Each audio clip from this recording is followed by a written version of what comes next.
So guys, मैंने Telegram fraud के ऊपर 3 से 4 वीडियो बना रखी है, फिर भी लोगों के डाउट क्लियर नहीं हो रहे कि उनके अमाउंट जो है वो शैडो अमाउंट क्रेडिट हुआ है उनके अकाउंट में।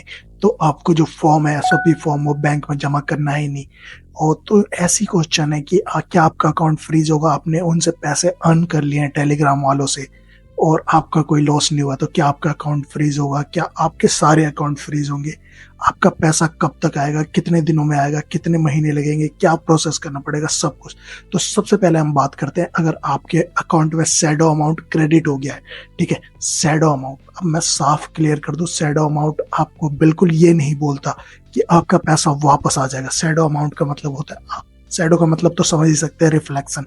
आपके अकाउंट से जैसे मान लीजिए 3,000 रुपए आपके स्कैम हुआ है, आपने उसकी रिपोर्ट की, आपके अकाउंट में वो 3,000 रुपए का शैडो अमाउंट रिफ्लेक्ट कर दिया गया बैंक वालों ने। बट बैंक का कहना ये होता है कि अगर cyber crime that's mean cyber officer जो है उस पैसे को रिकवर कर लेते हैं, तो आपके जो पैसे है वो आपके अकाउंट में जो शैडो अमाउंट के तौर पे उन्होंने एक्टिव किया है उसे वो नॉर्मल अमाउंट में कर देंगे, देन वो आप यूज कर पाएंगे।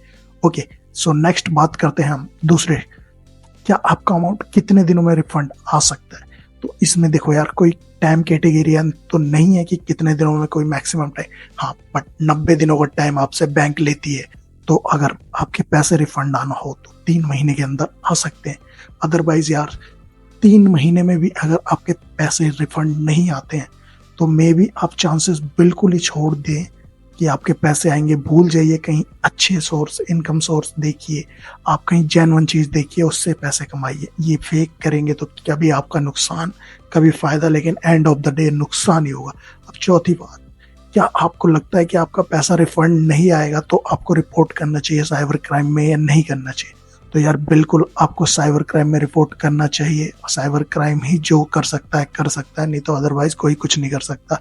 एंड लास्ट, क्या बैंक आपसे कुछ भी मांगे तो आपको देना चाहिए? जी बिल्कुल, बैंक को सारी डिटेल देनी चाहिए जो आपके साथ हुआ। डिटेल में आपने साइबर क्राइम में रिपोर्ट की होती है, आप साइबर क्राइम वालों से वो प्रिंट आउट लीजिए। अगर आपने ऑफलाइन रिपोर्ट की हुई तो उनके पास जो स्टैंप लगा हुआ पेपर है वो बैंक में जाके सबमिट करवाइए, उसकी फोटो कॉपी। हो सके तो बैंक मैनेजर जो आपके रिलेशनशिप मैनेजर है उन्हें थोड़ा फोर्स कीजिए, मे बी अगर वो चाहे तो आपके पैसे रिफंड आ सकते हैं।